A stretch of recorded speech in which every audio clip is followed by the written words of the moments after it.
Death is close.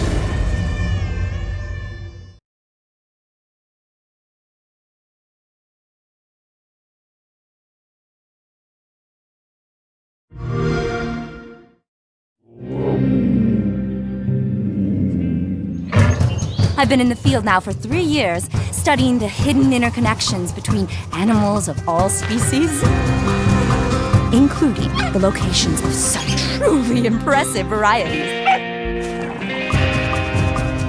While you're camped out in the woods, the rest of us are doing some real work. What about you there? You a hunter?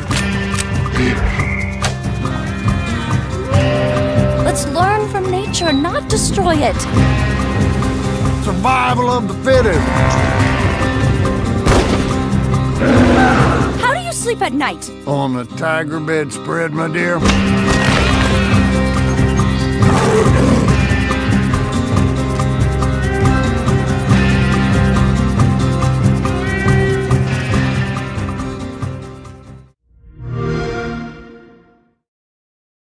Hi, this is Dominic Cianciolo. I'm the story and voiceover director for NetherRealm Studios.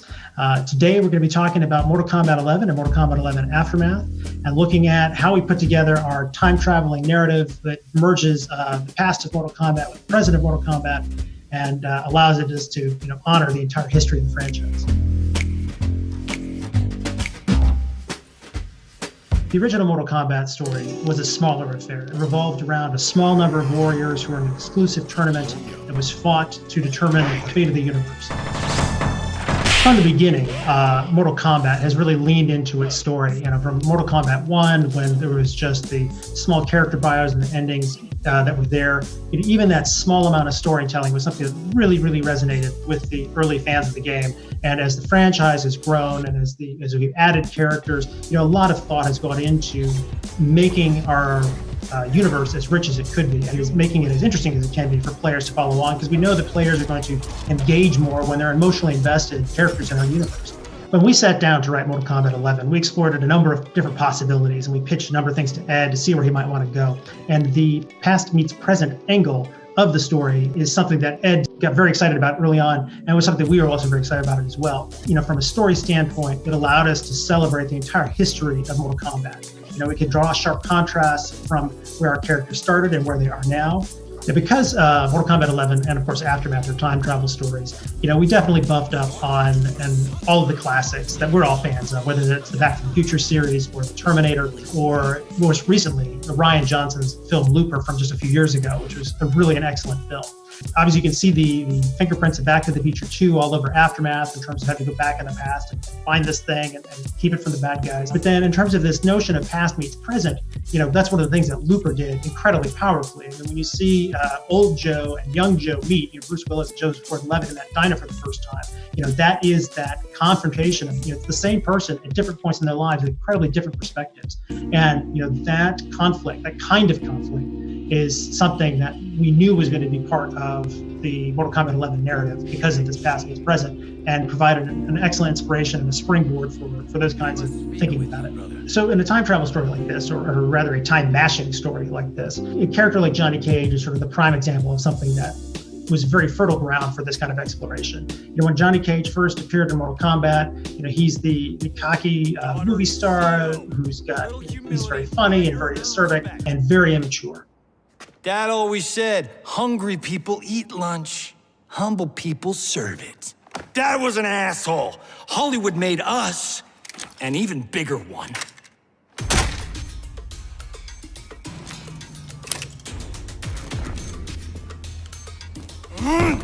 Yeah! And then as we began that story again in the reboot of Mortal Kombat and then took him into Mortal Kombat X, we got to sort of push him 25 years into the future at that point and see what an older, wiser, more mature Johnny Cage looks like and how he's going to behave. So we had a very natural contrast between young Johnny and old Johnny and what they were like. That woman over there, she's the real deal. Oh, I got eyes, brother. As younger you, I solemnly swear to tap that at the earliest opportunity.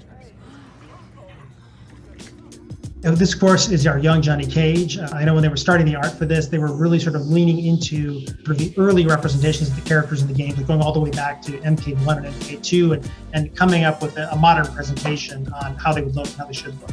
I think our team did an amazing job of just sort of encapsulating, this young gun Johnny, who is, so egotistical that he's got his own name tattooed on his chest, with his belt with the same name. I mean, everything about this screams ego and cockiness and brashness. It just sums him up to a T. And I think they did a really great job of how he looks in game. And so when you see that contrast between this Johnny and the older, more mature Johnny, it just really pops. When we were able to take the older Johnny, the older, wiser Johnny, and force him to be back in place with this younger version of himself, a version of himself he's probably wanted to forget even existed, or maybe wasn't as bad as he thought it was, to come together and to deal with that. It just provided a natural conflict where our old Johnny almost becomes a surrogate dad for young Johnny, and trying to get him to sort of man up and be the guy that he knows that he should be now that he's got a lot more years under his belt. This is, of course, our present day Johnny Cage, who still has an attitude, hence the extended middle finger. But, you can see just how much he's grown up. His palette is much more muted. His clothes are more practical than his younger counterpart. And you don't have all of the self-aggrandizing, Johnny Cage elsewhere. He is letting his actions speak louder than his attire these days. And it shows up everywhere in his entire costume. As we're looking at what an older Johnny would be like, what he would be like as a dad, what is going to be a more interesting experience to show? Him with a daughter or him with a son? And, given his whole sort of Tomcat past and how he deals with women in particular, like giving him a daughter, like that was going to force him to grow up and change more than having a son would be, where if he had a son, he might just sort of lean into his Tomcatish behavior and not really change.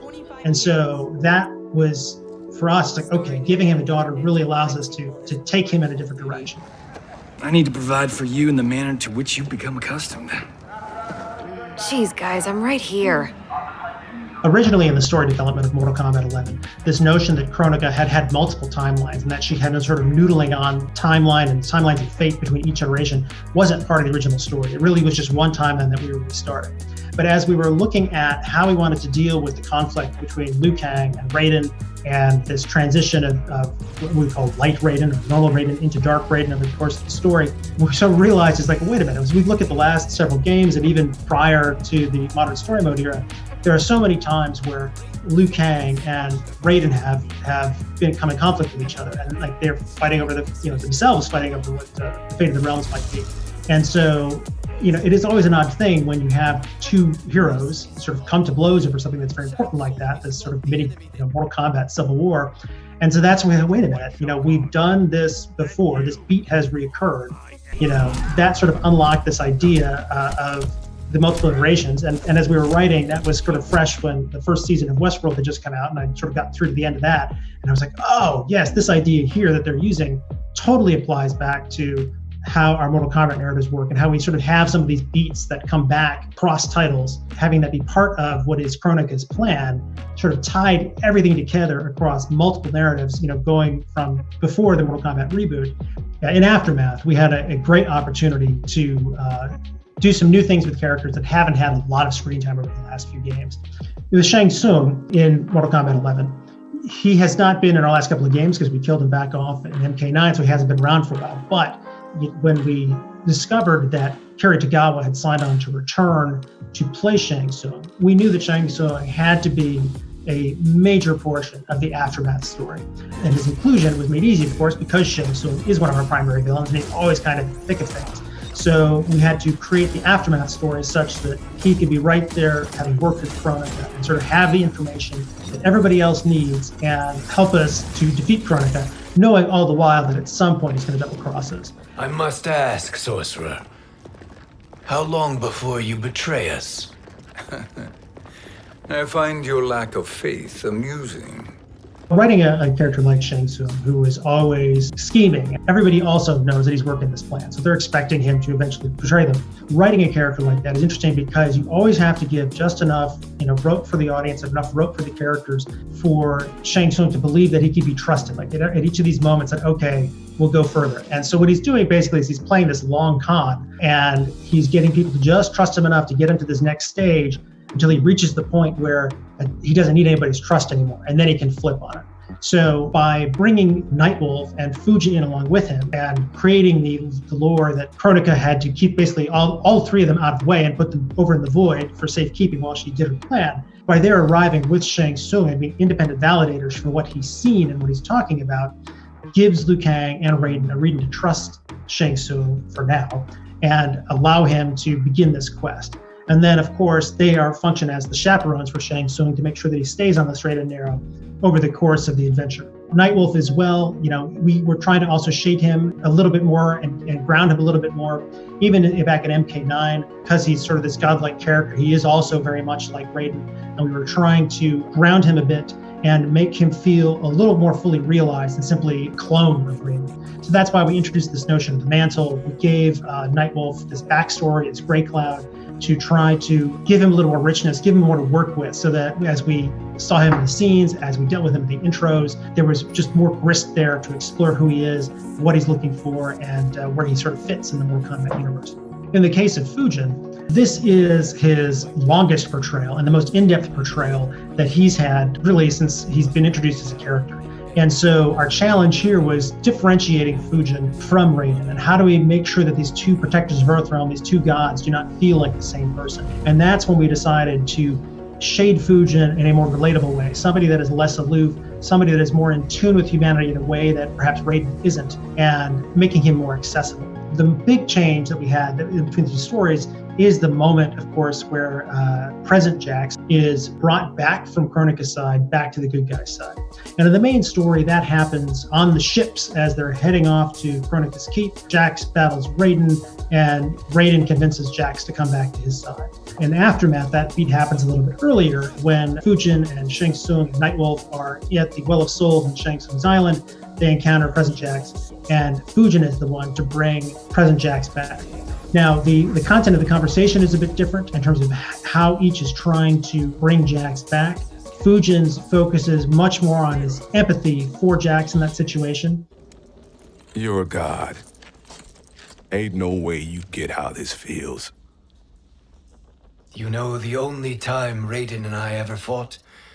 When I left the Sky Temple to live among humans. And not only do you see that present in the dialogue, but you also see it in the physical blocking. In the blocking for the Raiden and Jax beat, Raiden is standing over Jax as Jax is sort of on the ground. Fujin, on the other hand, when he goes to bring Jax back to the fold, he goes down next to Jax. He goes down on one knee. He brings himself down to Jax's level. That gives us this great contrast between how Raiden deals with people and how Fujin deals with people, and allowed us to take an entirely different tack in that conversation, how Fujin is recruiting Jax. And I mean, of all the moments that sort of differ between the main story and Aftermath story, that's the biggest one. And I think it's an incredibly powerful moment because we get to see not only this difference between Fujin and Raiden, but also really get to see Fujin's heart in a way that has not been exposed in any Mortal Kombat to date. And it was great to be able to plumb that depth. If we start talking about Mortal Kombat 11 and the legacy that this story has, I think what we want to hope for is that it really has sort of encapsulated the entire history of Mortal Kombat up to this point, being true to where we have been and showing a really strong sense of present of where Mortal Kombat is, and also pointing away towards where Mortal Kombat might go in the future. It has been tremendous for us, given just how well the game has been received, to be able to have the chance to do this, and we hope that this is what's going to stick in people's minds going forward.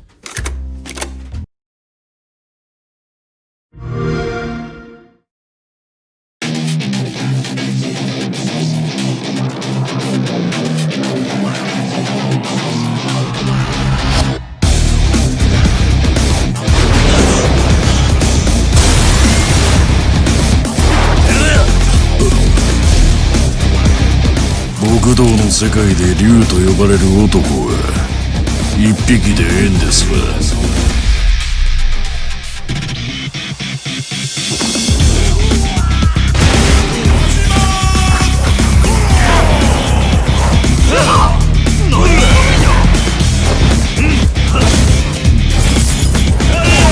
行くで。ああ、手加減はしねえ。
dare you join us on a journey into the minds that make Minecraft.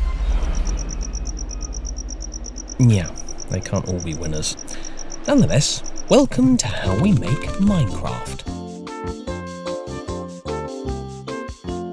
In each episode of this series, we'll be taking you through all the lovely ingredients you need to prepare the delicious soup that is Minecraft, and hopefully stopping you from spitting bad ideas in it, like this food analogy. Let's begin with something easy, creating life.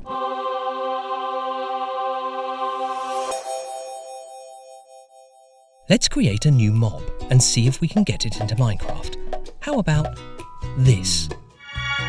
Categorically adorable. Let's call them Mobbo.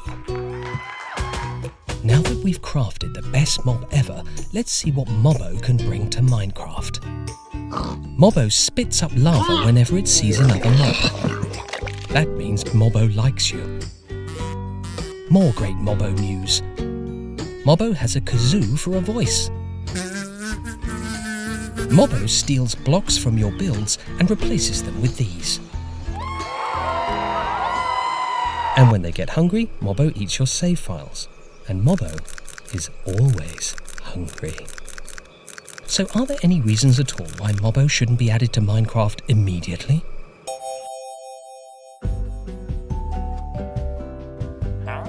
The ecosystem of Minecraft is very delicate, and when adding a new mob, you want to be careful you don't wipe out another one. For example, everyone was delighted when we introduced the orange and white wonder that is the fox, unless you were one of these. Oh, or one of these.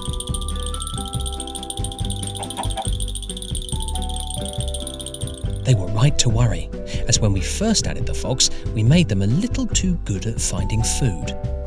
Originally, if the fox was within 32 blocks of a chicken or a berry. Can anyone guess what happens now? Not our developers, apparently. We've since toned down the fox's power a lot, so let's do the same thing for Mobbo. Instead of spitting lava, let's just have them spit spit. Wait, why did we film 6 hours of this again? Endermen can pick up certain blocks. This means they can plunder your priceless coarse dirt collection and even turn your pumpkin patch into a pumpkinless joke. The reason more mobs can't steal or replace the blocks in your builds is pretty obvious. After a long day of coarse dirt collecting, Minecraft players don't want to go back to their home to find this. So maybe, instead of stealing from the player, Mobbo should do something more pleasant for them, like giving them carrots. Well, it's a start. Almost every mob in Minecraft has a purpose. These 3 are a great source of food. The middle one is also potential bedding. Talk about a double threat. Other mobs have more unique purposes, designed to make the world of Minecraft feel like more of a real, functioning place. Like how creepers teach you the dangers of giving unsolicited hugs. And Endermen style your hair while you're asleep. Actually, we never added this feature to Minecraft, even though it's the only part of the game I ever liked. It was also my idea. This mob, the Phantom, has my favourite purpose in Minecraft. The Phantom was the first mob ever voted into the game by you, the players, so its purpose was to restore everyone in the world's faith in democracy. Thanks, Phantom. So what could our new mob's purpose be? How about bait?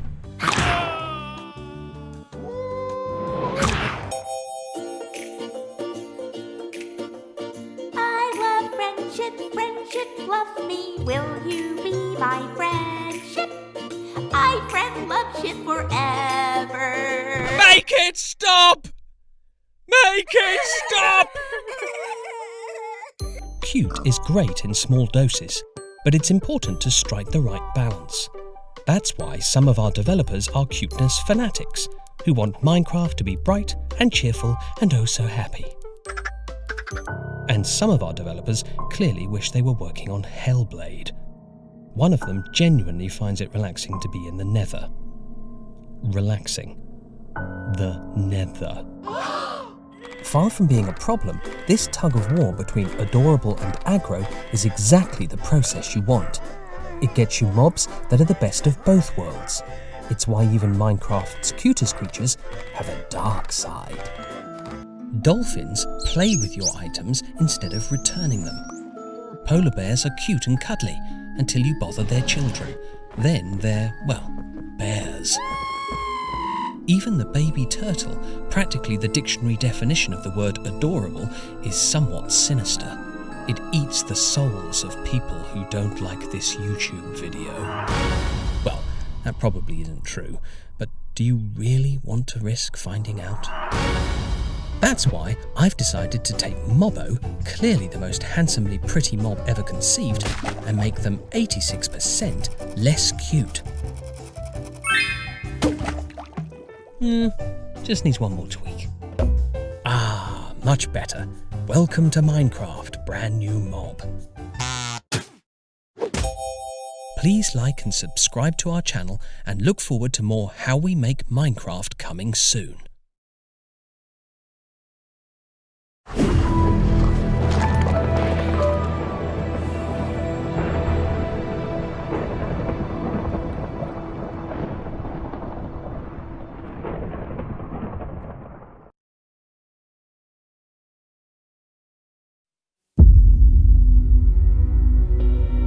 In the last video, we looked at all the Achaean heroes.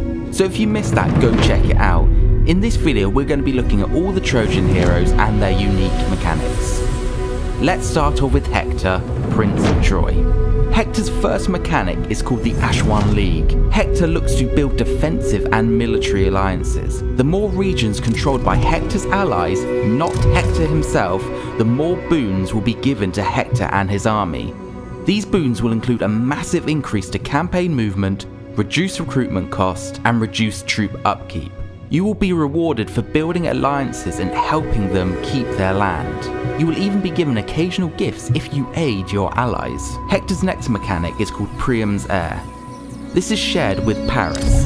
This mechanic is a race to earn Priam's favour and become King of Troy. You will gain benevolence through a set of changing criteria that you have to meet. Completing these tasks or giving a certain amount of resources to Troy before Paris will grant you benevolence. Once you reach max benevolence, you will become King of Troy and gain all lands that Troy and your brother has. If you like playing politically with a focus on building defensive allies, maintaining a smaller amount of settlements but building them up to be the strongest they can be and letting your enemies try their luck against your walls, then Hector is for you. His unique mechanic and elite troops all play into a diplomatic and defensive playstyle.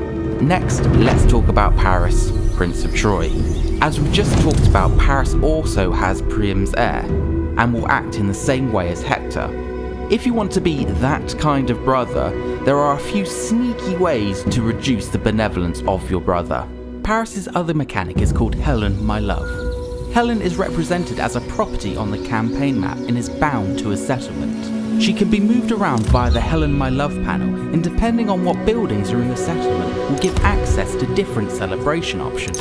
Paris and Helen's moods are intertwined. Helen's mood will change depending on different factors, like how long she's been apart from Paris, or if she gets captured. Her mood directly affects the region she's in positive and negative ways. Paris's mood will directly affect his army, gaining boosts in morale and campaign movement, among other things. Paris can be for the more methodical player, planning out short campaigns with a specific goal in mind. Use Helen and Paris's mood to your advantage to build your population quickly and keep your people happy. Aeneas, Lord of Sardinia, cousin to Hector and Paris. He is able to participate in divine omens. Occasionally he can accept missions to earn the god's favour. This will cost you resources to perform the omen. These missions can range from raid or capture a certain region, eliminate a character, make peace with a warring faction, or even declare war. The harder the mission, the more favour you will acquire.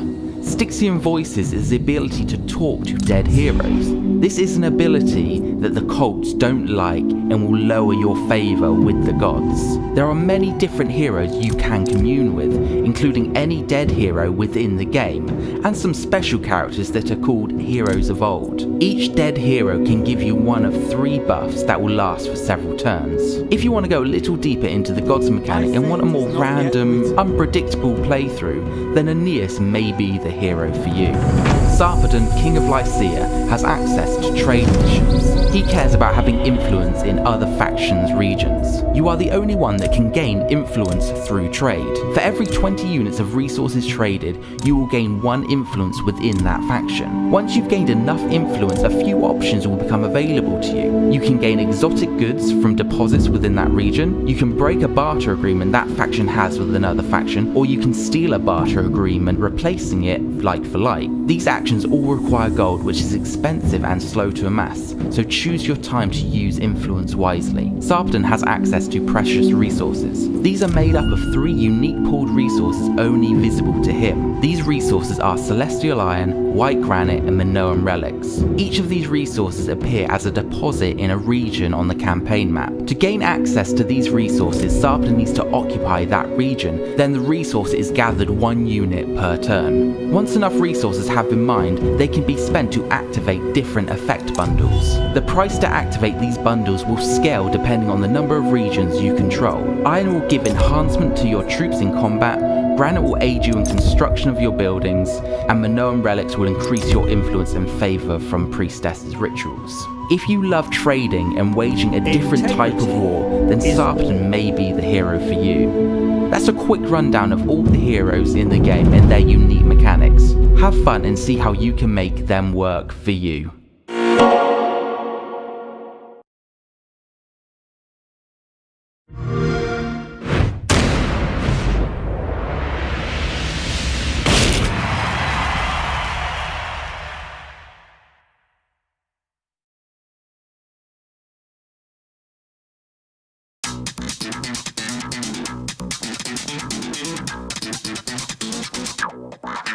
Ready? Keep your head up. 元気を出して。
When I closed my eyes, I was prepared to sleep for eternity.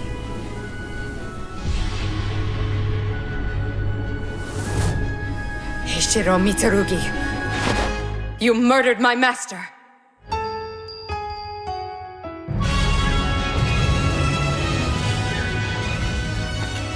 For that, I shall have your head! Setsuka!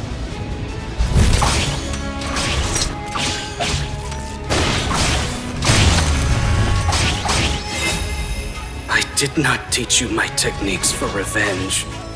Even your eyes disgust me, daughter of savages. Do not belittle yourself, no matter how others may see you. What you have inherited is Shugun Kokonoe's very soul. How unfortunate! Flower petals shall line your grave! This is the work of fate. I merely played my part.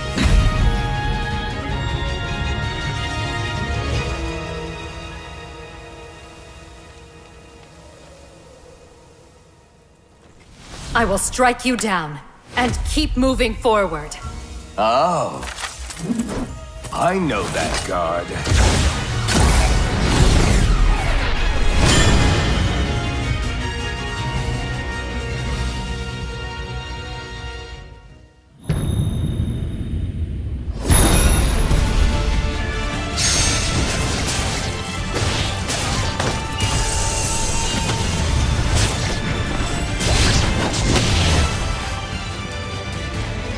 It seems I must also draw steel.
ストリートファイター5サマーアップデートへようこそ。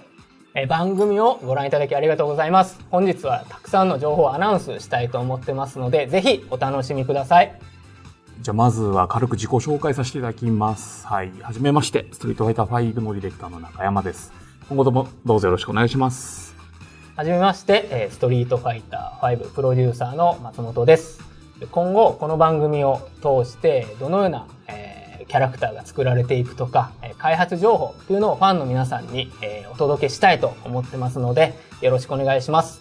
ストリートファイター5自体は5年目となっています。皆さんのおかげで本当に感謝しています。今後もよろしくお願いいたします。今回はストリートファイター5シーズン5のキャラクター情報の公開を行います。もう皆さん気になってると思いますので、早速、最初のキャラクター発表したいと思います。今回最初に発表させていただくキャラクターは最強流の使い手ダンになります。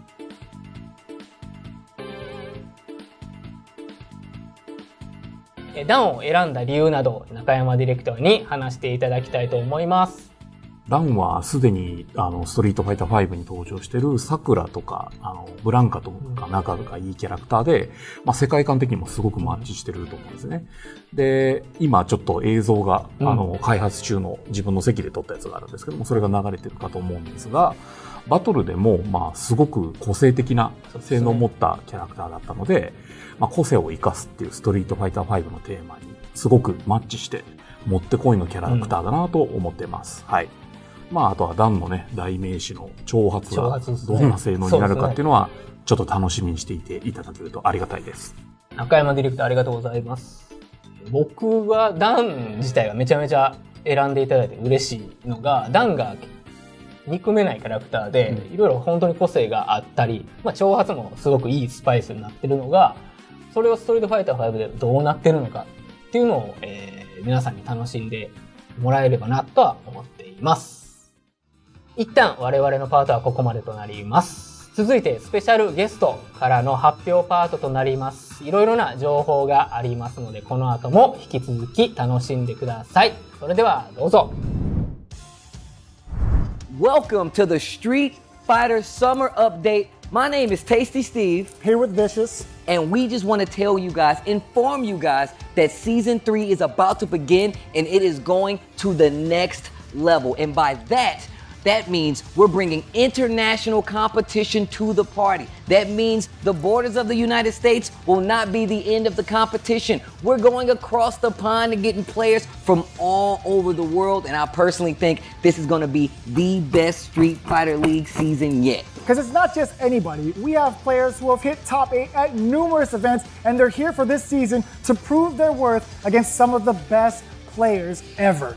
I can smell the competition in the air. I mean, we've been doing this for 2 seasons now? We've seen the best fight the best in the States, and now we've seen the best in the States fight Team Japan. What are we going to do next? We're going to take it to the next level. Best in the world versus best in the world. Personally, I cannot wait. We've already seen a few of these matches and how they could potentially play out matchup-wise.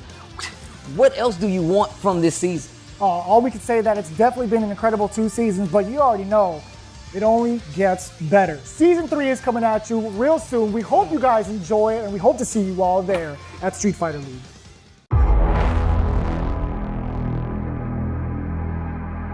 This is the path of my destiny. You guys are on the brink. You're about to lose. Not today.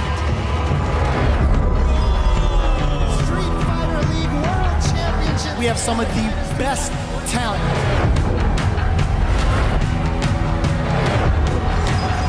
Let's begin! Ladies and gentlemen, Street Fighter League back in the building. Let's party!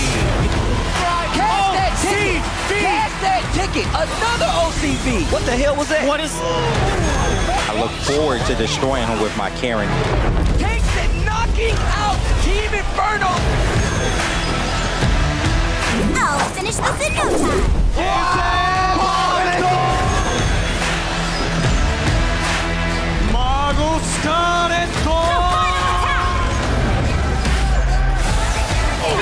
I'm done talking. You hit the button. Hit the button. Attack will always be my best defense. Everybody, move.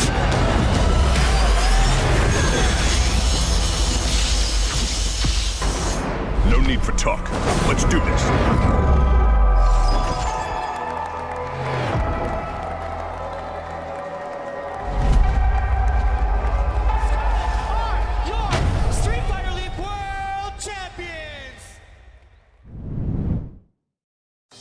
Thank you, Capcom Esports team. We love you. We respect you. We appreciate you. But it's time to go. Ladies and gentlemen, without any further ado, I give you the greatest Japanese Canadian Street Fighter V player probably of all time in mankind's history. Yours truly, Kenny Omega. Now, from hosting last year's Capcom Cup to having arguably one of the greatest tag team matches of all time, to winning the coveted Pocky Championship, to losing the coveted Pocky Championship. This year has been an emotional roller coaster ride. But today, I bring nothing but good news. I want to give you people news, real news. You guys wanted more content, you wanted more announcements, and I'm about to give you one. I'm going to give you another character announcement, right here, right now. Yep, I am. I'm going to tell you. I'm going to tell you who the next character is. Are you ready for it? Here's clue number one. This character is returning from Street Fighter 4. Have you figured it out yet? No? Okay, I'll give you another clue. This character originated in the Alpha series. Getting warmer, are we? Alright, last clue. This is a big one. If you can't figure it out, my God. Look behind you. Somewhere in this background, I have decorated this room with the biggest clue, the most tell-all clue that just gives it right away. Scan this room. Have you figured it out? Street Fighter 4, Alpha series. Somewhere in the background. Time's up. Returning to the cast, a new entry in Street Fighter V in the last season. I am proud, happy, excited to give to you someone you've all been asking for. Gosh darn it.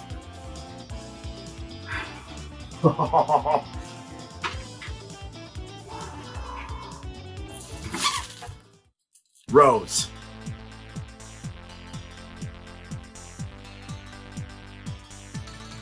Rose is coming back to the Street Fighter series. I look forward to more videos, content, trailers, etc., etc., etc.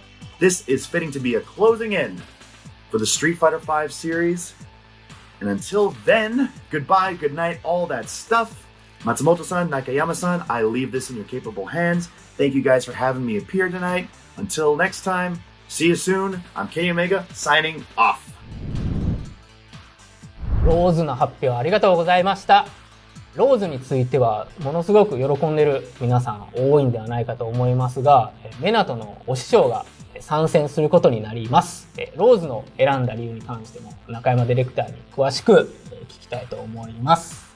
ソウルパー使いの、ローズなんですけども、彼女も、ダンと同じように結構個性的な技をたくさん持ってるキャラクターですね。でそこからさらに面白くなるように、いろんな新しい技とかも今考えて作っているところです。はい。あと、まだデザインの段階なんですけども、ちょっと発表にあった新しいステージのうちの1個も、このローズにちなんだものになる予定です。中山ディレクターありがとうございます。では、もったいぶるのではなくて、引き続き3体目の発表もしたいと思います。3体目のキャラクターは、ストリートファイター3から1000人オロになります。個人的にストリートファイター5のデザインでオロを見れるっていうのはものすごく楽しみでワクワクしてるんですけど、そのオロを選んだ理由っていうのをまた中山ディレクターに聞きたいと思います。お願いします。オロはストリートファイター3サードストライク以来の、プレイヤブルキャラクターになりますね。で人気もすごくね、ユーザーさんの中で高くて、で登場期待されてる方も結構多かったと思います。で、他にも、なんて言うんでしょうね、いろんなキャラクターとのストーリーをつなぐ、ちょっとね、重要な役目を持ったキャラクターになっているので、他の今までリリースしているキャラクターのキャラクターストーリーであるとか、シャドウ犬で公開しているサイドストーリーかなんかと出てますもんね。そう、つながりをね、見ていただくと、ちょっと興味深いものになるかなと思ってます。はい。で、バトルに関しても、前の二人と同様に、本当にすごい個性的な、もうオロにしかできないようなものをいっぱい持ってますので、トリッキーな動きと、卓越した技で、そこをね、再現するっていうのも開発メンバーの一個の挑戦になってるかなと思ってるので、はい。ちょっと期待して待っていただけるとありがたいです。はい。中山ディレクター、ありがとうございました。今回はこれまでにいろいろな情報を発表したんですけども、ファンの皆さんにはかなり喜んでもらえるようなラインナップになったんじゃないかなとは思ってますが、どうですか？そうですね。今まで発表したキャラクターは、かなりね、ストリートファイターのファンの方には喜んでもらえるものになってるんじゃないかなと思ってます。そして、今日4人目に紹介するキャラクターは、ストリートファイターのファンの方たちだけではなく、とあるね、カプコンブランドのファンの方にも、嬉しい知らせになるかなと思ってます。じゃあ、その4体目のキャラクターの発表は、中山ディレクターからお願いしてもいいですかね。はい。世界観がですね、ストリートファイターと繋がってるっていうと、もうなんとなく分かっちゃうかもしれないんですけれども、なんとですね、私立ジャスティス学園から、風間明が参戦することになりました。はい。この4体目のキャラクターはいろんなね、候補が上がって、すごい、そうです。かなり考えられて、いろんな紆余曲折して、最終的には、アキラになったんですけれども、アキラも原作でも、桜と知り合いだったりとか、本当に結構ストリートファイターと深いつながりがあるキャラクターだったので、選ばれました。はい。こちらもね、本当にすごい久しぶりの登場ってことなので、もう開発も気合い入れて制作してます。はい。あとですね、もうジャス学のバトルといえばってね、おなじみの、あれもね、再現する予定なので、ちょっとそれもお楽しみにしていただけるとありがたいです。はい。あとですね、ローズに続き、彼女のね、専用ステージも今、制作予定なので、アキラのステージですね。こちらもね、お待ちいただければと思ってます。いや、それで言うと、アキラの参戦はかなり驚きが皆さんあるんじゃないかなと思うんですけども、特にその気になってるのがジャスティス学園ならではのギミックはかなりちょっと楽しみなので、そこをちょっと楽しみにしてもらったら嬉しいかなと思ってます。で、本日ここまでとなっていますが、最後の5体目のキャラクターに関しては、また後日の発表とさせていただきますので、そちらお待ちいただければと思います。この発表を聞いてシーズン5の開始までに練習しなくちゃいけないと思った方に情報があります。ただいまデジタルセールを開催中ですので、最新のチャンピオンエディションにしたいという方はぜひこちらチェックしてみてください。加えてこれからストリートファイター5始めてみようって思われた方もいらっしゃると思いますが、現在無料体験版を期間限定で行っていますので、ぜひぜひこちらも試していただけるととても嬉しいです。それでは最後に中山ディレクター、ファンの皆さんに一言よろしくお願いします。リリースから4年以上経つタイトルなんですけれども、まだまだ末永くね、楽しんでいただけるように気合を入れてやっていきますので、引き続きよろしくお願いします。シーズン5のコンテンツは現在鋭意制作中になります。簡単ですが、リリースロードマップを用意しましたのでご覧ください。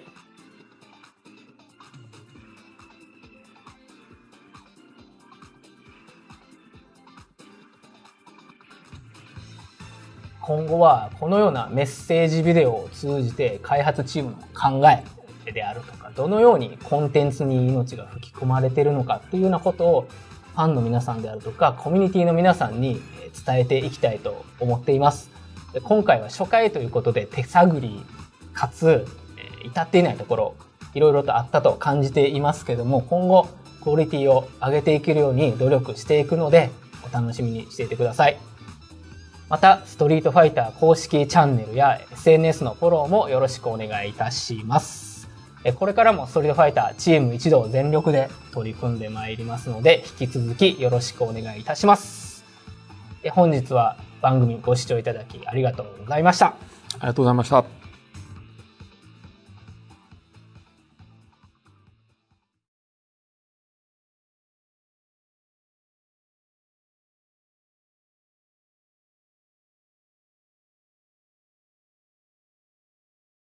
プレイステーション。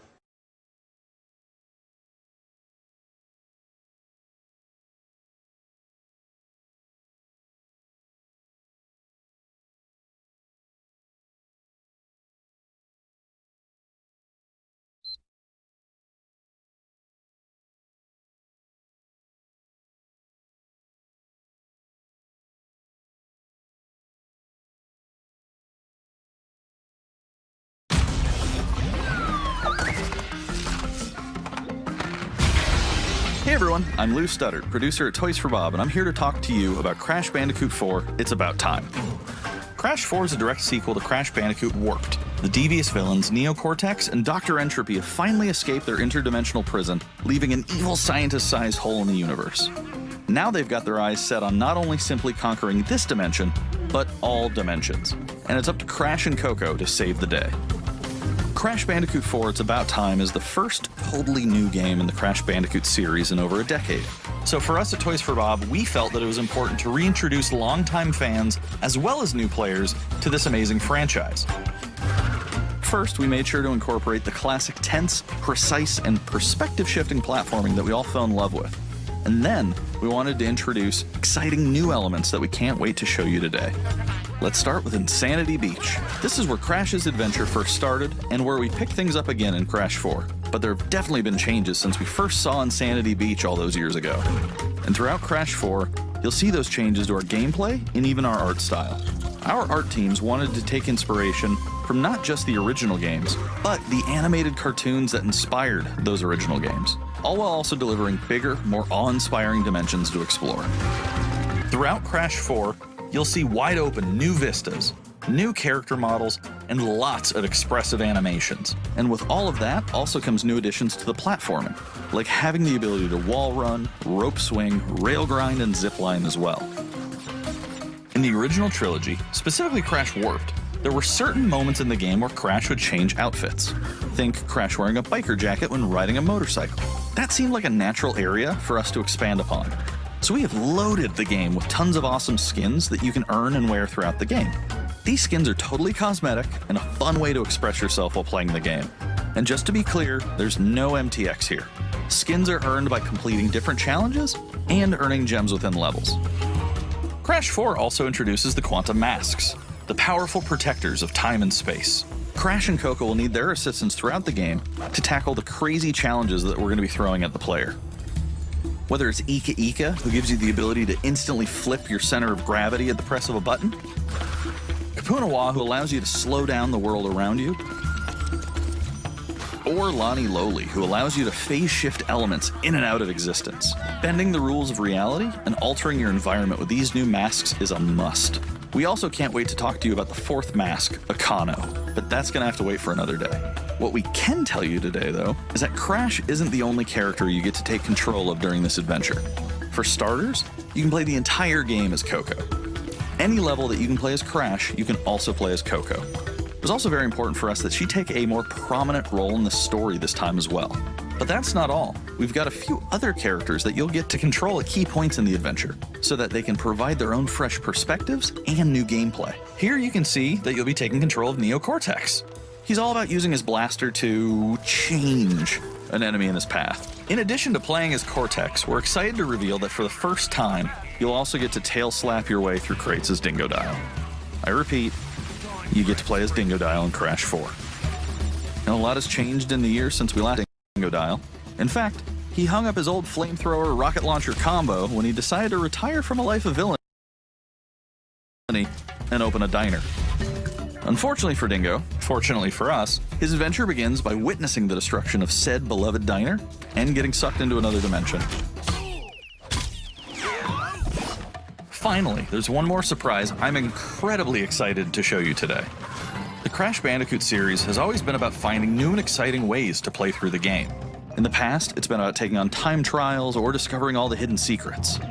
Well, for Crash 4, we wanted to bring something brand new to the table, so we teamed up with our friends at Beanox to create a brand new style of play for Crash 4 that we call Inverted Mode. It's our souped-up, bumpa-berry-fueled take on a mirror mode. Not only are perspective shifted, but now each of the dimensions are rendered in a new and unique art style that really changes the look and feel of the experience. One dimension could be asking you to traverse through a neon wasteland, while another tasks players with spinning paint all over the environment to see their path forward.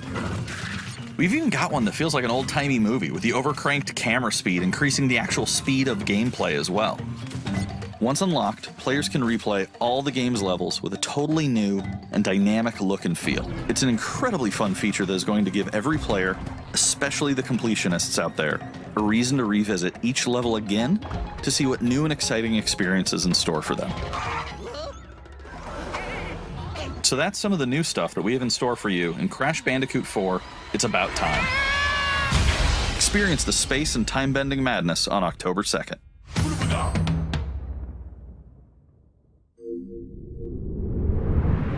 Today's State of Play is loaded with third-party updates for PS4 and PSVR, and some new PS5 gameplay too. We open the show with an all-new look at Crash 4, It's About Time, coming to PlayStation 4 on October 2nd. Now let's keep the party going with the latest from IO Interactive.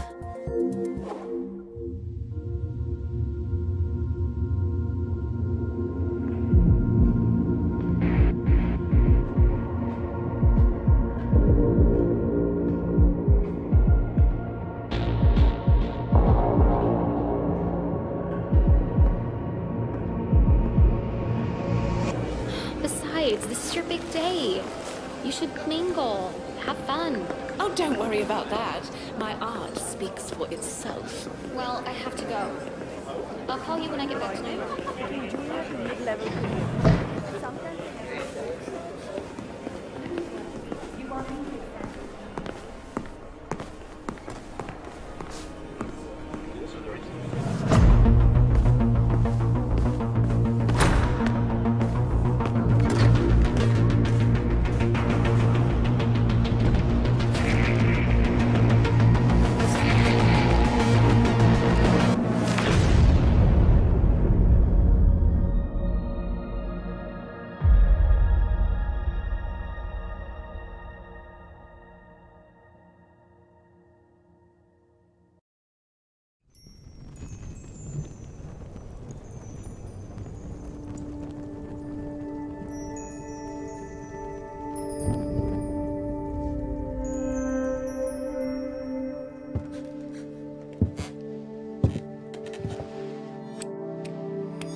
We are happy to announce Braid Anniversary Edition. It's the classic puzzle adventure where you manipulate time, hand repainted for modern, high resolutions. Many areas have been re-envisioned to make them more unique, and it's even more like a living painting with brushstrokes animating the world. There are more than 9 pixels for each pixel in the original game. There are new animations for smoother motion, improved sound and music to enhance the mood, and many hours of developer commentary and interviews on subjects like puzzle design, programming, and visual art. We plan to make it the most detailed commentary in any game ever. So if you want to learn how video games are made, Braid Anniversary Edition will be a really good resource. We hope you'll enjoy the game when it comes out early next year.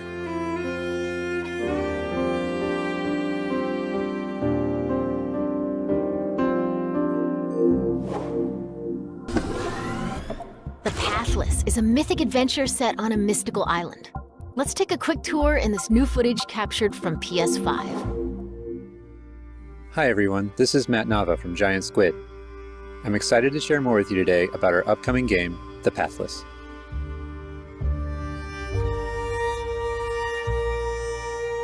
The Pathless is an open-world, mythic adventure game set in a vast forest. You play as the Hunter.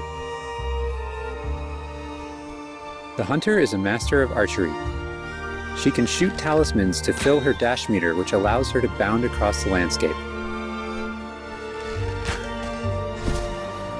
Fluid, dynamic movement is at the core of the Pathless. So the game's unique take on archery is all about timing, not aiming down sights. This design was critical to making it possible to shoot even while moving fast and performing acrobatic maneuvers. You instantly feel as skilled as the Hunter herself.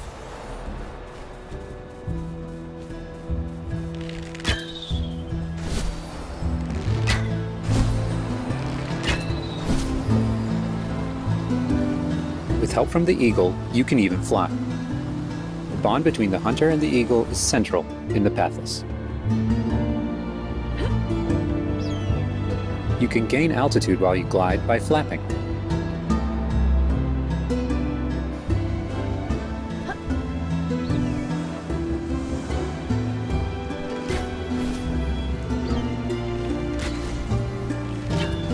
Make sure you pet the eagle to keep it clean and in good flying condition.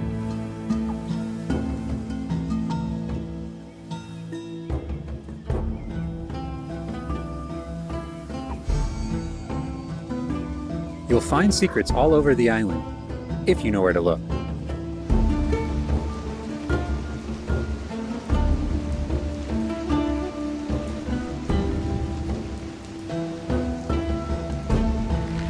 Collecting crystals will let you upgrade the eagle's ability to flap.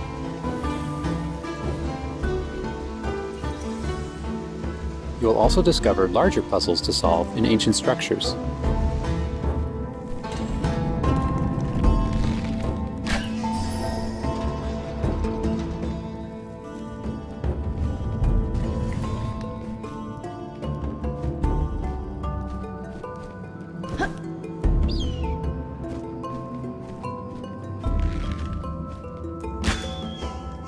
The Pathless is all about finding your own way forward. So unlike most open-world games, there's no map. Instead, the Hunter can use her mask to peer into the spirit world and discover distant landmarks.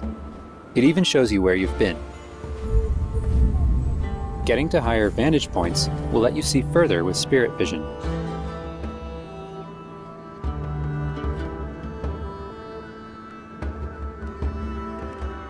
Giant cursed spirits, the source of the darkness, will pose a constant threat to you on your quest. They will try to separate you from the eagle.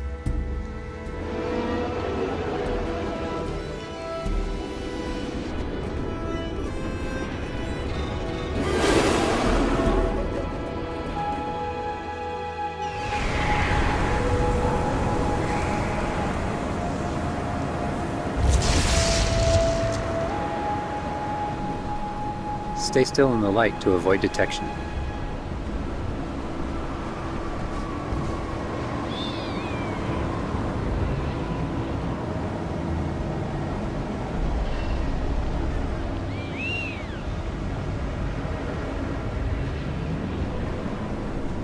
You won't be able to take on the cursed spirits until you've returned light to the obelisks.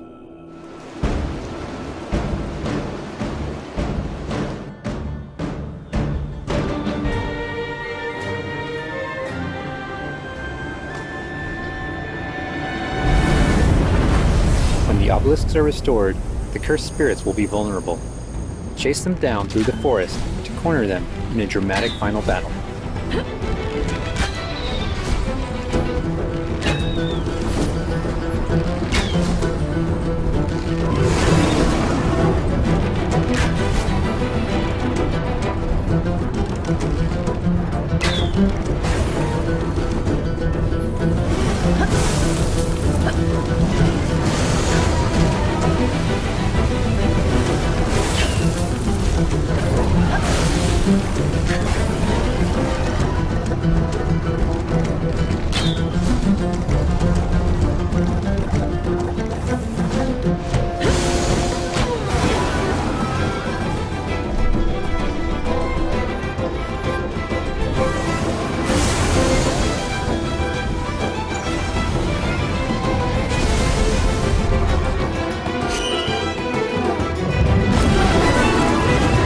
Hunter and Eagle will have to defeat the cursed spirits to bring light back to the world.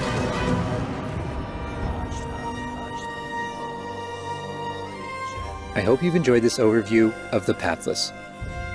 We've only scratched the surface. There's so much more to explore and discover.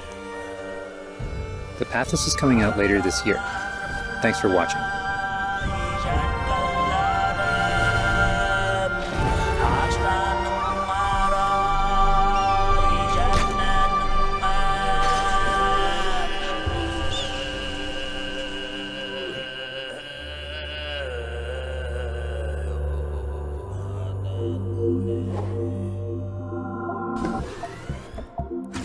Next up, let's see what's in store for Spelunky 2. Hi, my name is Derek Yu, and I'm the creator of Spelunky.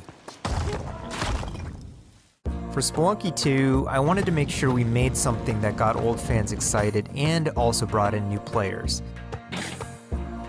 It was important we didn't change the things that made Spelunky such a unique experience in the first place. So many people became fans of the game through their friends and family, and even strangers on the internet. That's one reason why we're adding online multiplayer, so that more people can play the game together. And I also wanted to include that feeling of community into Spelunky 2 itself to make sure that the game felt welcoming even though it's difficult. In Spelunky 2, when you do runs and discover new characters, you'll also be building an in-game community and family. I designed the world of Spelunky 2 to feel much more rich and dynamic than Spelunky 1. It's going to feel a lot more full. Players will be able to explore and interact with it in lots of new ways. For example, you'll be able to ride turkeys, and find hidden passageways, and you'll have to choose between branching paths as you make your way deeper into the caves. As a result, the stories players create will have much more texture to them. Even after many, many hours of playing, I still have interesting runs that don't even go past the first area. In Spelunky 1, runs often centered around the shops and how you chose to interact with them. So in Spelunky 2, we've expanded the shopping experience and made them more nuanced and exciting. And also added new characters that can help you or hinder you. Given how amazing the Spelunky community is, it's hard to say how long it will take to find the deepest secrets. But I think the great thing about Spelunky is that the deepest secrets are the ones that even I don't know about. And there are lots of new things to play with that I hope players can use to push past the boundaries of what we, as the developers, know about the game. I have two types of favorite stories from Spelunky fans. First are when people are genuinely surprised by something that happened in the game. And second, the ones where people shared a fun experience with friends and family in multiplayer. These are the stories I wanted to expand upon in Spelunky 2. They're really what guided my design choices. After releasing Spelunky, I knew there was a lot more that could be done with the concept and the world. Knowing that possibility was out there is what's been exciting for me and the rest of the team. In a lot of ways, when Spelunky 2 comes out, I want players to experience what we experienced making it. That feeling that there's something special there waiting for you to discover it. A big thanks to the fans who've waited patiently for us to finish Spelunky 2. It's been a long journey, but I think it's going to be worth it. Thanks.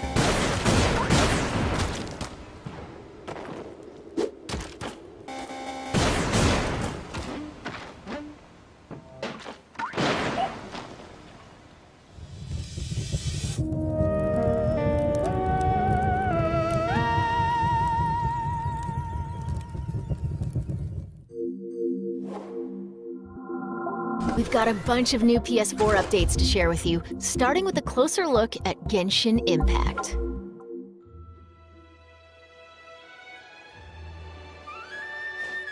Hey, there's something strange over there. Come on, let's take a look.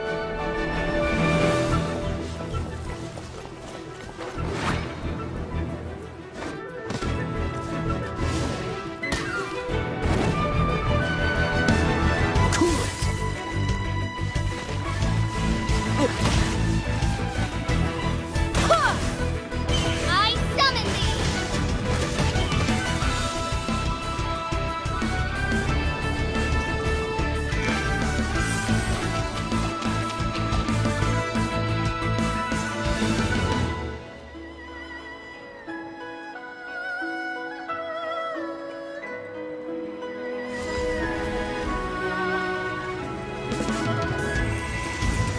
I deal in death. If you cannot bring yourself to kill, speak my name. What is this disturbance to which I awaken? Huh? Think you can get away? Time for takeoff!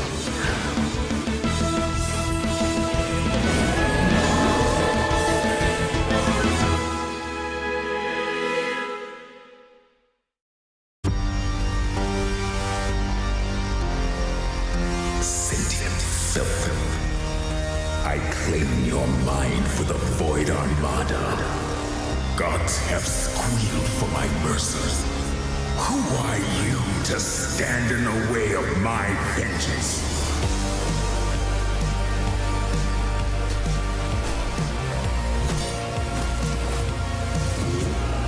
This ambition of yours, what a waste of stardust.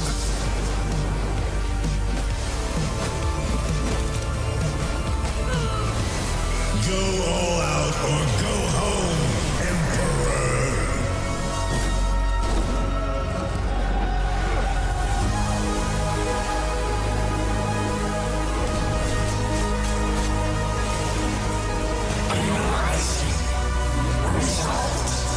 Aeon must die. I am eternal.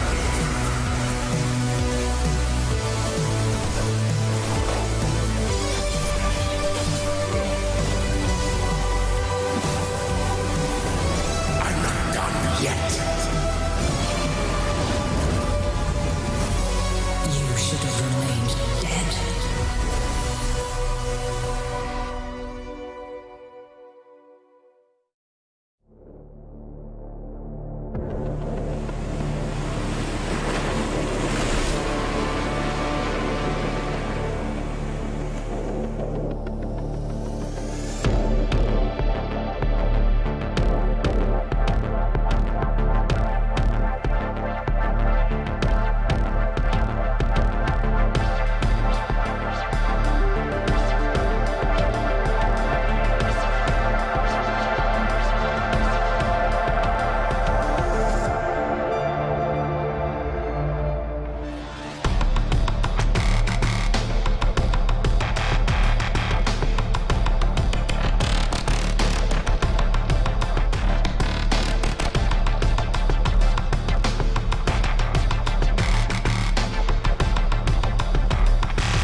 It's time to talk Bug Snacks. Let's check out some gameplay footage captured from PS5. My invitation is open. Come join me on the island of Bug Snacks. Wow, that's your new lead? Another monster hunt? Elizabeth Megafig is a 2-bit con artist! Don't tell me you actually believe this half-baked nonsense! I swear, if you chase this Bug Snack story, you're out of a job! You're the journalist! Lisbeth said you'd be coming. There's a bug snack right over there. Do me a favor and take my snack trap. Stranger, I could use your help. This bunger goes wild for ketchup. Use it to lead the bunger over yonder. I want you to use that journalistic instinct to find out what my favorite bug snack is. And feed it to me, obs. How's my little sprout doing? He misses Papa? Oh, of course he does. Well, I have a few prototype traps that I could put to use. You're pretty good at stuff, and nobody hates you yet. You can catch bug snacks and bring everybody back to Snacksburg. Well, say you do find these bug snacks and make it back alive. You just might keep your job. Now get going and try not to fall off a cliff.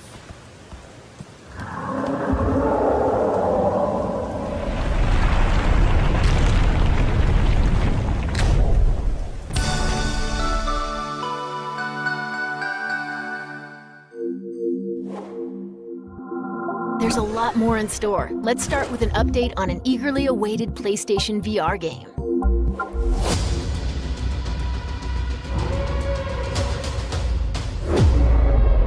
The Force is strong with you.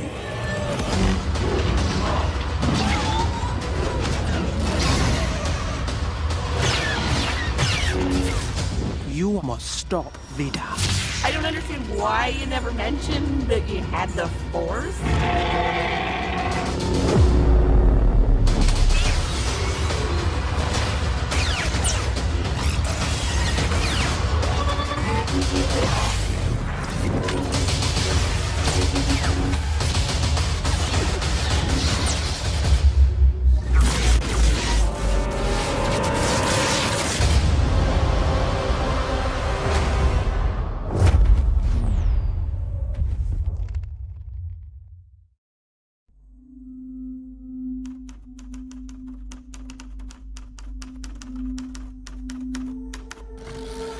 Whatever you do, stay in the light.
Now let's take a look at 2 new games headed to PS5. We are the forest shadows. Ghosts, running silently between the straight, cold lines of a corrupt state. Quieten down, don't shed a tear. They count, ration, manipulate.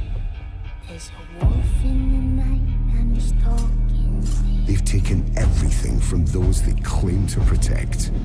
When the statesmen ravage and Authority and steel will not stop us. We aren't an invading army. Of the forest will be right at hand. We are wraiths. We bypass defenses and strike at the heart. The ghost of the forest, the wraith of the night. Won't blink twice, he'll be by your side. The stag is heavy, it's the archer's eye. We take back what was stolen. When the hoods both fly. And the people call us heroes. From the dead of night. To others, we are rivals.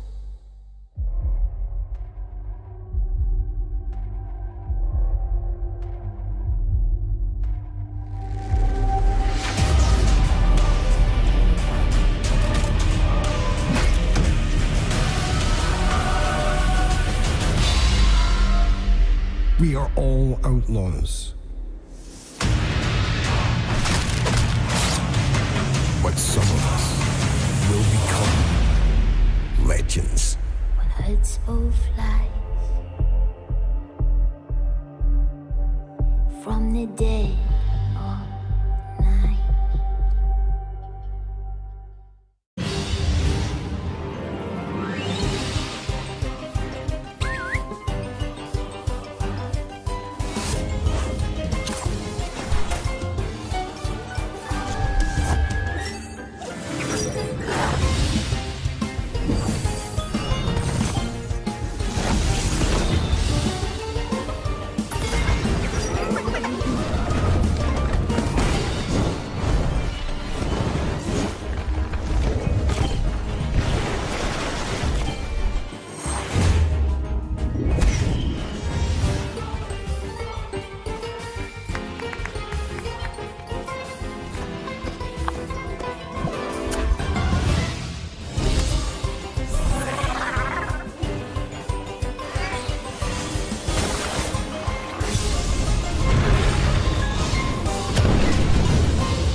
Before we wrap up, let's take a tour of Godfall. We've got new PS5 gameplay for this melee-focused action epic launching this holiday.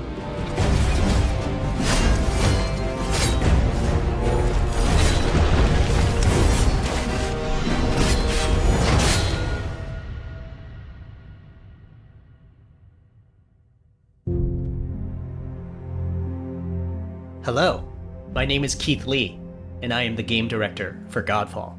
On behalf of Counterplay Games, we are very excited to share gameplay with you today and to offer you a glimpse into the mystical world of Godfall. Today, you'll be seeing extensive gameplay captured on a PlayStation 5 development kit. Please keep in mind that the game is still a work in progress, and some things may change from the final product as we continue to learn and harness the power of Sony's next-generation console. Please enjoy. So let's jump right into what Godfall is. Godfall is a looter slasher that features intense action, satisfying moment-to-moment combat, and robust loot progression systems. You can enjoy the game at your own pace, playing alone, or through online co-op with up to 2 additional teammates. Godfall is set in a brand new high fantasy universe filled with heroic knights, arcane magic, and forbidden realms. The world is split up into the elemental realms of earth, water, air, and fire. Godfall is a complete package. All loot and gear in the game are acquired or unlocked through gameplay. There are no microtransactions, no waiting for content. It's all in the game on day 1. As you adventure, you'll get to tear through enemies to challenge a mad god who awaits you at the top. You play a Valorian knight, a godlike warrior able to equip valor plates, legendary armor sets that transform you into an unstoppable master of melee combat. Throughout your journey, you'll find ancient valor plates lost in time, each with their own characteristics and long history. Now let's talk about gameplay in Godfall. First, our team wanted to do something different. We wanted to combine action RPG loot progression with third-person melee combat to create what we think is a looter slasher. Our game is therefore one part gear-driven and one part player skill-driven. In other words, not only do we want you to find exquisite weapons with powerful loot traits, but we also want you to have that feeling of accomplishment or mastering the wide set of combat mechanics available to you in Godfall. From a combat philosophy perspective, the melee combat in Godfall is intended to be fluid, dynamic, and interactive, embracing offense over defense. More often than not, you'll be facing multiple enemies at the same time.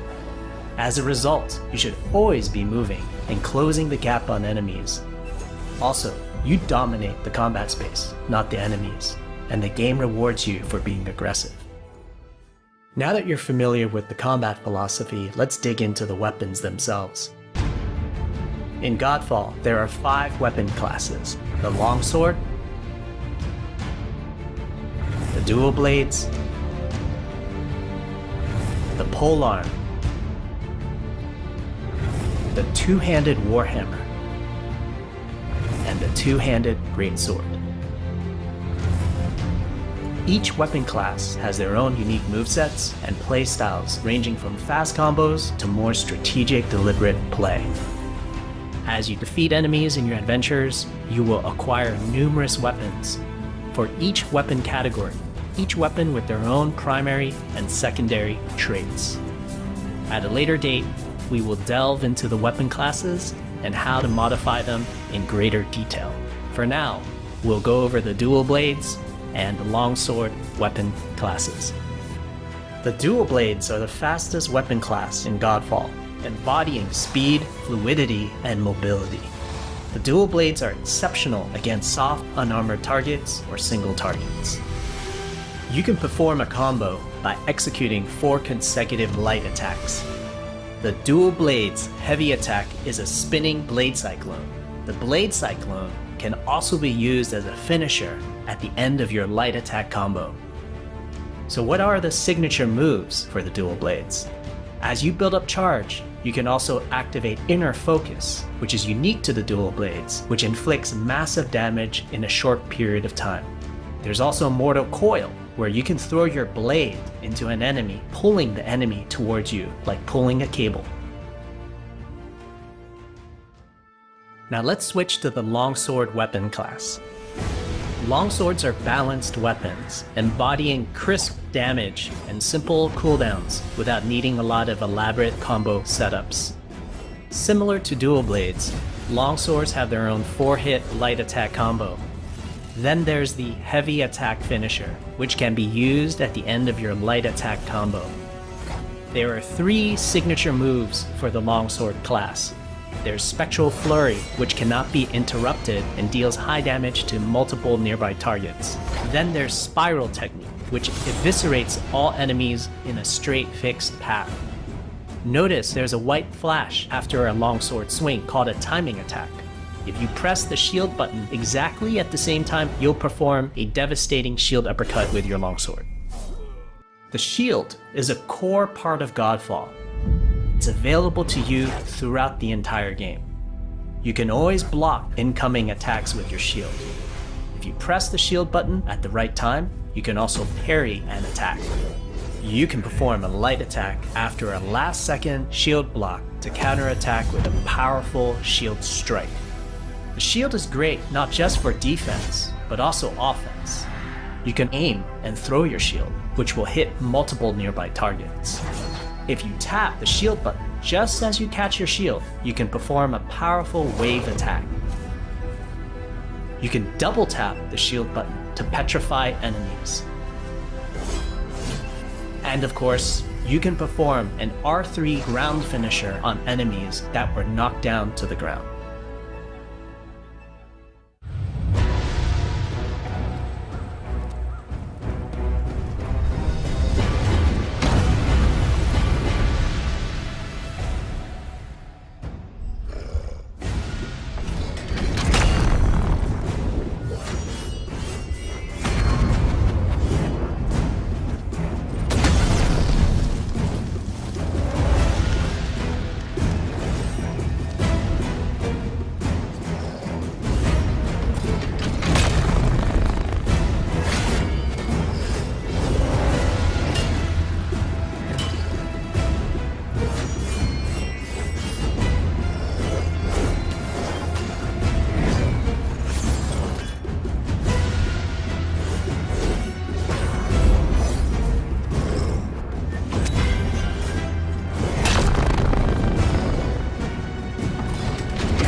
We hope you enjoyed our first walkthrough video of Godfall running on the PlayStation 5.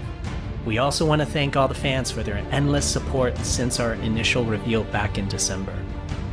We have a few more surprises coming down the road, such as details on loot and progression, and are eager to share more with you on our way to launch this holiday season. We hope that you will join our Godfall community on Twitter, Facebook, and YouTube. Thank you.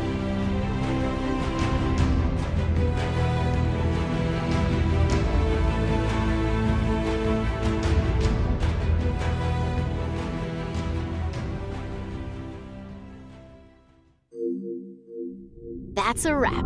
We hope you enjoyed this peek into the future of PlayStation. See you next time.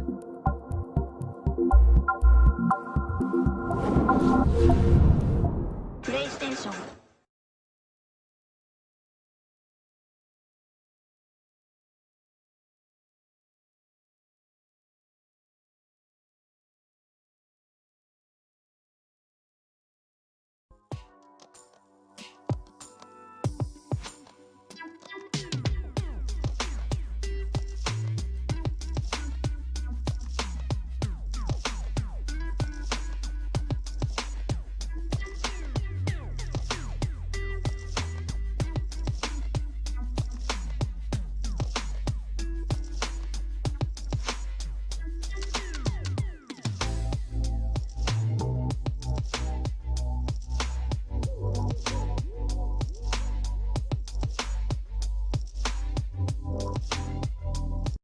Peggy 16. The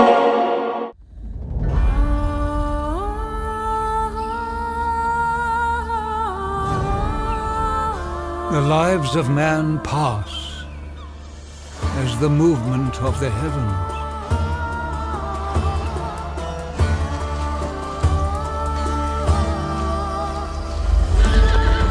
Come the morn, they rise, fragile, tempting the hope and promise of a new day.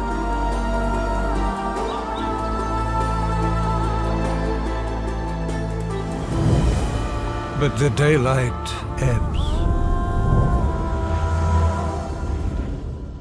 and the night brings forth a darkness and a chill that lays them down to resignation and rest. And so it is with men. One generation withers away, while another comes to life.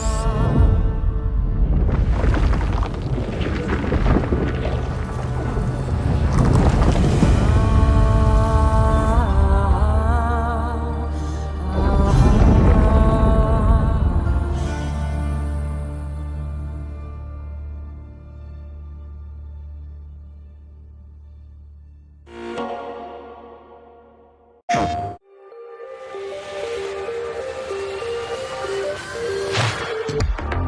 know that this is a strange time for a celebration. But the Solstice of Heroes is a time to honor the heroic acts of the Guardians of the Tower.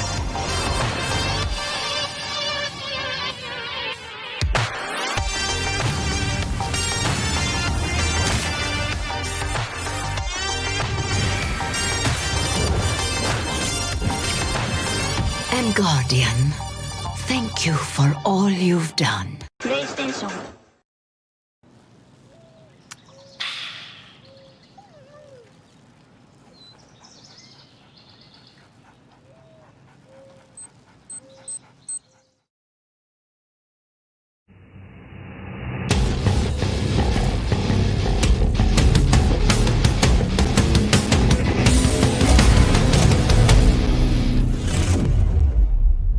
Welcome to the 25th annual QuakeCon and our first ever QuakeCon at home. As you can see, things are a little different this year. Palmer, don't start. No barking in the BYOC. Many of us are still in quarantine, others are beginning to emerge. Whatever the case in your local community, we knew three things. One, now's probably not the best time to gather thousands of you in one location. Two, we miss you all. Really, we do. QuakeCon is a lot of fun for me personally and for everyone at Bethesda. In the past decade that I've been attending the show, I've gotten to know a lot of you. We've played tabletop games together, we've hung out in the BYOC, and that's what makes QuakeCon so special. It's about being together, playing together, and celebrating our love of games together. Which brings me to our third point. This is the 25th QuakeCon. We knew we needed to celebrate that and to bring the QuakeCon vibe to players around the world, to capture that festival-like feel and connect with you during 3 days of programming, to escape, interact, to play, and perhaps most important, to give back together. We've always enjoyed working with charities as part of QuakeCon, and this year's no different. But like the show itself, we're going global, expanding our charitable reach with fundraising efforts to support national and international charities. We'll share more on how you can contribute soon. But first, for all the new people joining us for this QuakeCon at home, I want to take a few minutes to let you know what QuakeCon is all about.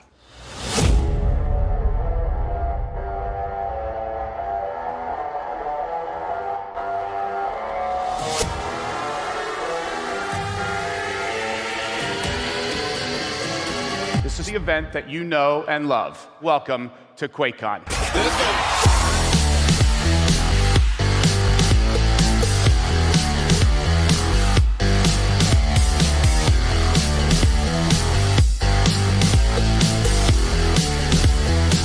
Ready to rip and tear?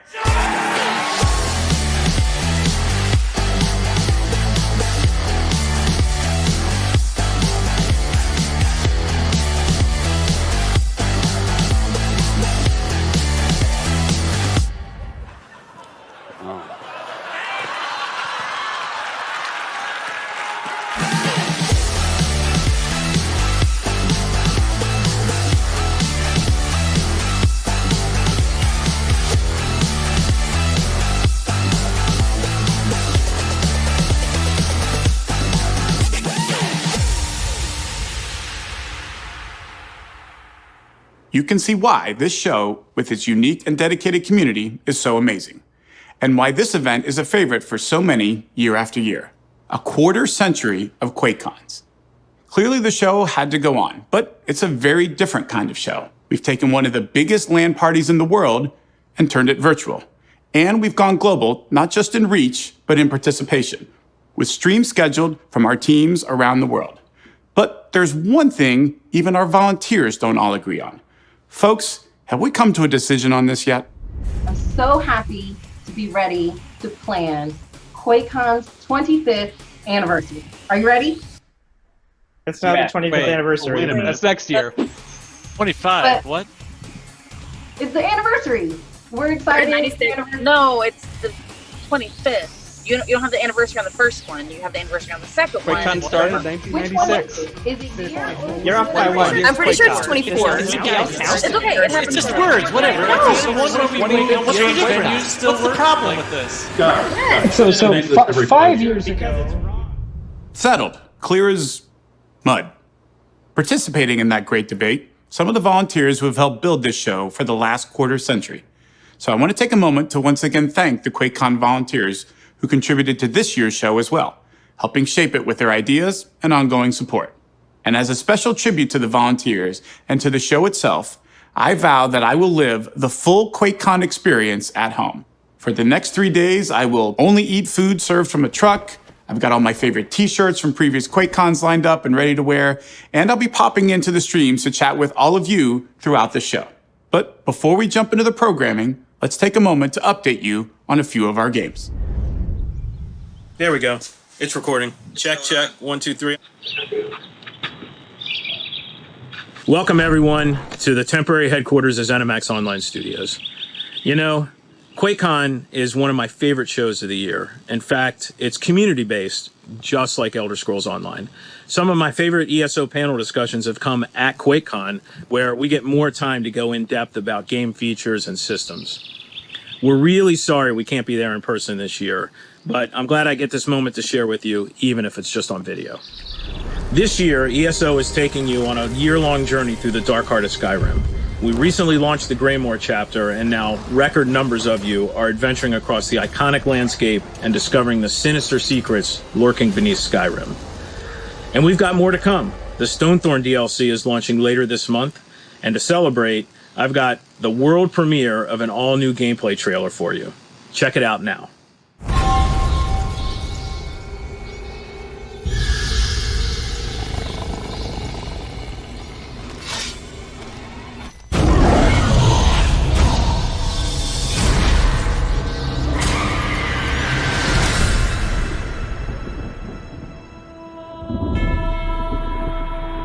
Never, in the history of House Ravenwatch, have we witnessed such a depraved vampire conspiracy.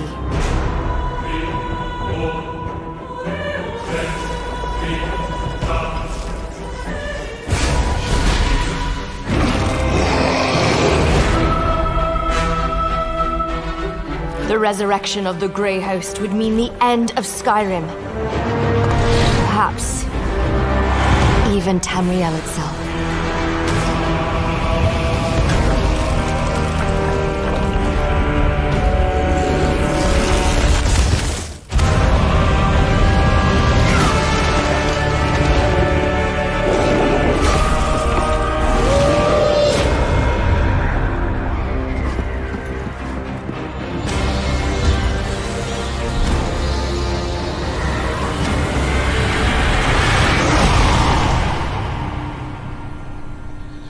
And if you haven't yet played ESO, now is the perfect time to start. It's free to play on all platforms for the next 2 weeks.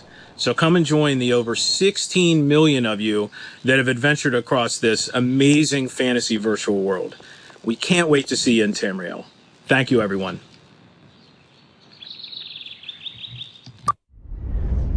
Awesome. Now let's catch up with Jeff Gardner at Bethesda Game Studios. I mean, he's at home, but you know what I mean.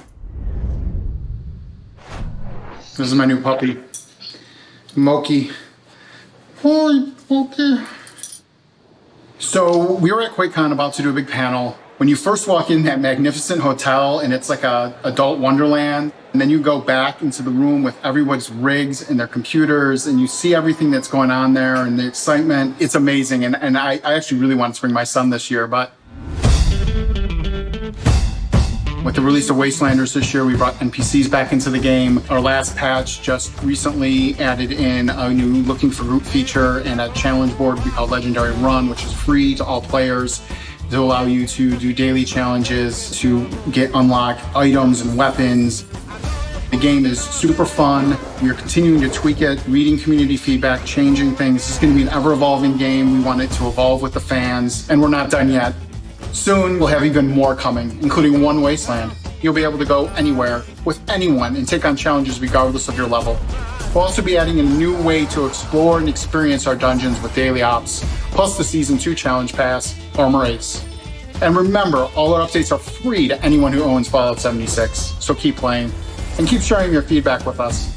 And if you haven't visited Appalachia, we welcome you to join us and see how much fun you can have rebuilding the Wasteland.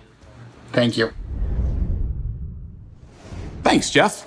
Now let's check in with Marty and Hugo for the latest on Doom Eternal. The hair has gotten very long. It's feeling a little 80s right now. I figured I'd try to use the Marty and I are a team, and Marty's the executive producer. He's the Jerry Bruckheimer of this equation. So to see him with longer hair, it's a little weird, but I'm digging Marty's hair, personally. I think it looks good. If you've ever been to QuakeCon in Dallas, you know just how much this event means to all of us at id. For the past 25 years, we've camped out playing games with you in the BYOC, offered sneak peeks and demos of our latest work, or shared our design stories in panels and presentations. And you've always been there for us. Thank you so much for helping create some of the best moments and memories in the history of our studio and our games. It's been amazing to see your response to Doom Eternal. I mean, I get so much from watching you play on Twitch and YouTube, from the Ultra Nightmare runs to the new players going through the campaign for the first time, or the incredible displays of skill from our top battle mode players on Friday Night Fights. Through it all, we're seeing you learn, get better, and master the experience. And that's what Doom Eternal is all about. So no matter who you are or how you play the game, know that your passion and appreciation continues to motivate all of us in everything we do.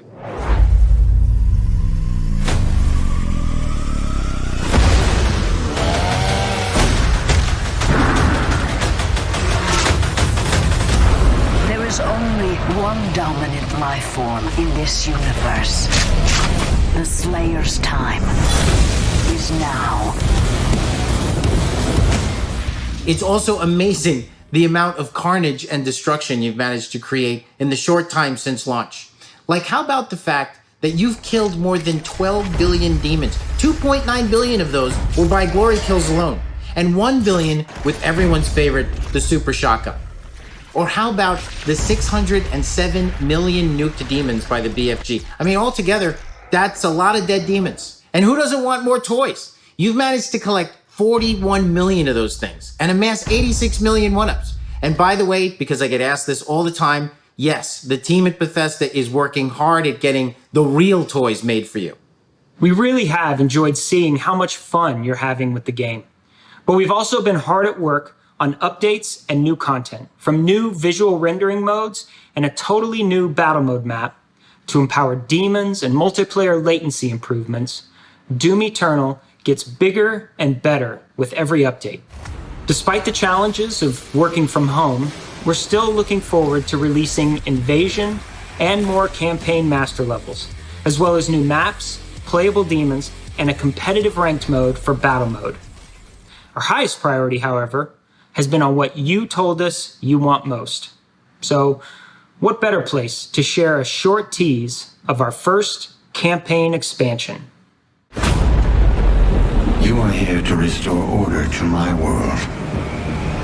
With the demons in control, you understand the threat they pose to all my creations.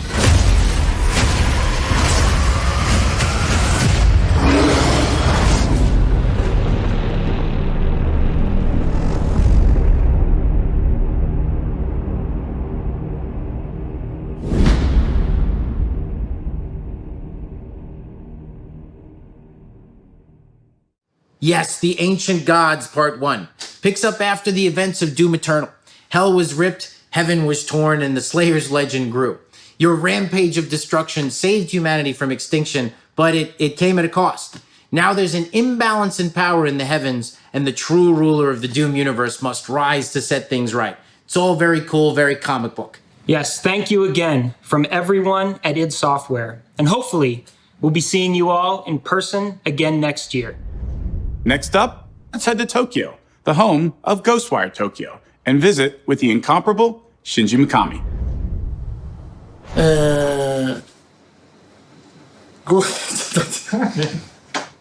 単語ゲームワークスの三上真司です。こんな時期ですけど、クエコンにオンラインで参加してくれる皆さん、ありがとうございます。なんか最近しんどいなと思ってたら、今年で、業界30年になってました。ゲーム業界の化石にはなりたくないので、これからは生きた化石として頑張ろうと思います。さて、ゴーストワイヤーの話です。前回の PV の後、皆さんから非常に良い反響をいただきました。ありがとうございます。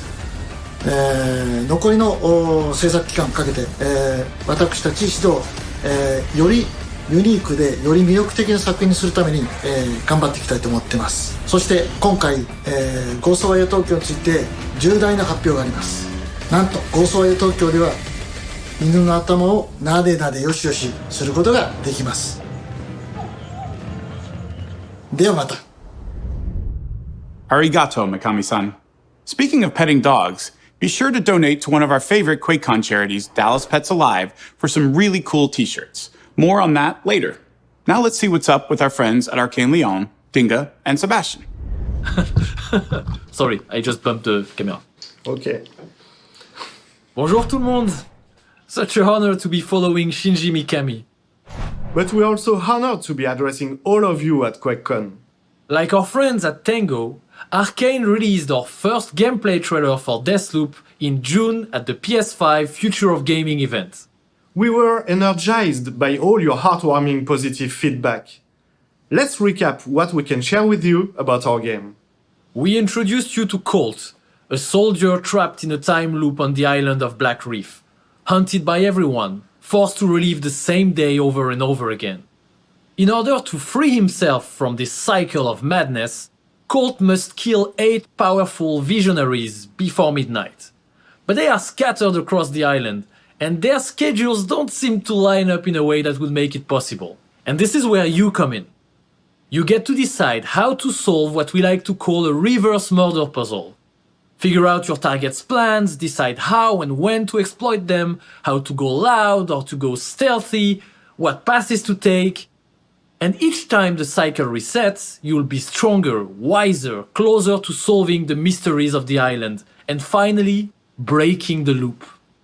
But watch your back. Juliana, one of your targets, is a rival assassin. Her sole purpose is to sow chaos in your carefully laid plans. Sounds exciting? Well, if you feel like being the villain, you can step in her sneakers and control her in another player's game to create memorable duels and skirmishes. Whether you decide to break the loop as Colt in the campaign, or become a villain in other players' games as Juliana, you'll choose your tactics, your weapons, your abilities, and tailor your own approach and playstyle. Now, let's talk about the world, and more precisely, Black Reef, as the island itself is a character, and everything you see contributes to the game and the story in Deathloop. First, take a northern island with a mysterious fishing town, completely isolated from the world. Spice that up with 60s-inspired pop art, and use it as a backdrop for a wild, crazy, never-ending party. Then, you'll get an idea of the world that Arcane Lyon's art team is building for you. And because Deathloop is supercharged by the power of the PlayStation 5, you can expect a feast for the senses. Smooth frame rate, 4K and HDR support, and we are also utilizing DualSense controller features like haptic feedback and adaptive triggers to immerse you in first-person shooter gameplay. I'm sure you're eager to see more of Deathloop. Don't worry, we'll be satisfying your curiosity very soon. Allez, au revoir et merci beaucoup. Thanks, Dinga. Sorry, lunch. And thanks to all our studios who remain dedicated to delivering amazing experiences that you'll play and love for years to come. A few months ago, we started our celebration of 20 years of Arcane. Here's a quick look at what makes Arcane Studios so special.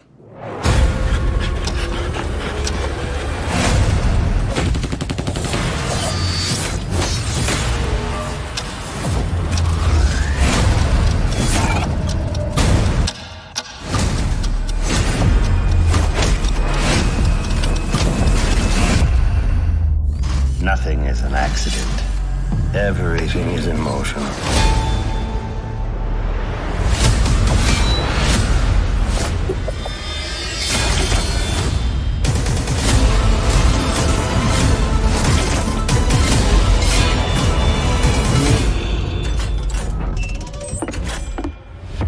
You up for one last job, Billy?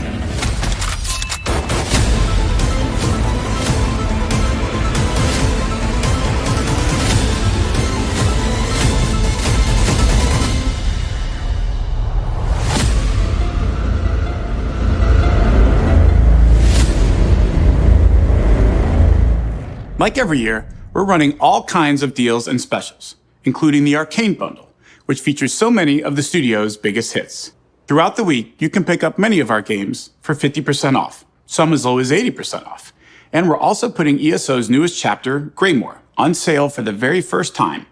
Plus, you can play ESO for free for the next 2 weeks on the platform of your choice.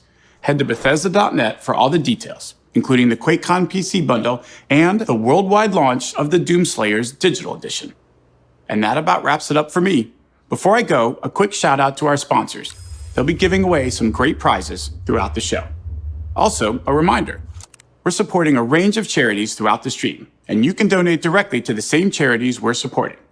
These include UNICEF, Direct Relief, NAACP Legal Defense and Educational Fund, and the Trevor Project. And of course, we're continuing to work with one local, Texas-based charity that's near and dear to my heart, Dallas Pets Alive. Don't miss out on getting one or both of these awesome t-shirts. We've got a full schedule on Bethesda.net, along with all the news we've revealed and information on how to participate in our charitable initiatives. And be sure to join us in our QuakeCon Discord channel to connect with the community. It's almost like being right there in the BYOC. And now it's time to sit back, relax, and enjoy the next 3 days of streaming. We're honored that you've made QuakeCon your home. Stay safe, stay healthy, and have fun.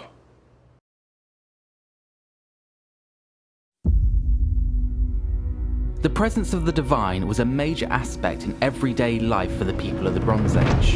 In Troy, we have chosen to focus initially on those deities of the ancient Greek pantheon that showed to play a major role within the Trojan War. Hera, Zeus, Ares, Apollo, Athena, Poseidon, and Aphrodite. If we look at the Divine Will menu panel, we see all gods start with 0 favor, which means their cults are at the neglected level. As the players develop the cults by building temples and spending on lavish rituals and sacrifices, their influence in society grows through respected, to celebrated, and ultimately worshipped. The more time and resources you invest in a particular god, the more benefit you will gain from their cult. But keep in mind, religion requires constant attention. Every turn you will lose favor automatically. You are free to worship as many gods that you want at any time, if you have the building space and the coin, that is. With each level of favor gained, the greater the benefits. Here, I'm worshipping Zeus, and you can see the amount of buffs that I gain. Every god has their own focus, and some heroes may have an affinity and synergy with one god over the others. Like Aeneas, who believes he's Aphrodite's son, can build a special building called the Great Temple of Aphrodite, granting him 300 favor. To fully develop a cult, you should start by building a dedicated temple. Building and upgrading the temple grants one-time big surges of favor that will push you ahead on the reward track. But once built, you need to continue worshipping by either using hecatombs or recruiting a priestess, an agent who can perform the ritual practices action on a settlement with a temple, gaining favor with the god the temple belongs to. For a hefty cost of food, you can perform a hecatomb to a selected cult which will grant you a boost in favor. This can only be done once every several turns. This cooldown is shared between all the cults, so use it wisely. If your needs change, you can rededicate the temple to another god, but this will take time and resources. If you want to use the cults to the maximum benefit to always give you the upper hand, there are some royal decrees that will lower the cost and construction time of temple buildings and ritual practices if you control the entire region. Aside from gaining passive benefits from the gods and their cults, you can also actively beseech their support through prayer. For an offering of food and gold, you can request a chosen god to impart a temporary effect that will last for a few turns. The effects you gain are quite varied, each god having their own flavor. For example, Poseidon, god of the sea, will make your armies immune to deep sea attrition. Athena, goddess of wisdom and strategy, will give extra ranks for newly recruited units, while Hera is protector of the homeland, causes enemy armies in your territory to suffer attrition damage. The more the cult is respected, the stronger the effects of the prayer will be. One last thing to mention about the gods. When they've reached the worship status, you will be able to recruit unique mythical units and agents. Using the special recruitment interface will allow you to recruit them into any army,